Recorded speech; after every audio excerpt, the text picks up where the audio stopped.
Video kawasan Masjidil Haram di Mekah diguyur hujan es viral di media sosial.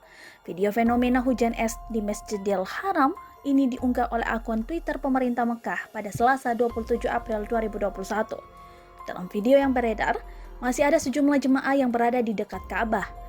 Melansir dari Al-Arabiyah, Rabu 28 April 2021, Pertahanan Sipil Kerajaan Arab Saudi menyerukan agar orang-orang berhati-hati terhadap hujan lebat di wilayah Mekah.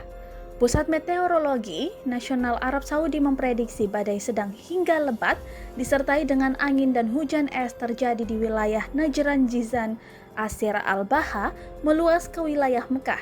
Saudi Press Agency melaporkan awan petir terus terbentuk di beberapa bagian ibu kota Arab Saudi, Riyadh, dan Provinsi Timur. Presidensi Umum Urusan Dua Masjid Suci mengatakan pihaknya mengintensifkan upaya percepatan proses pengiringan setelah hujan. Hal itu dilakukan supaya para jemaah di Mekah dapat menjalankan ibadahnya dengan aman dan mudah, lapor SPA.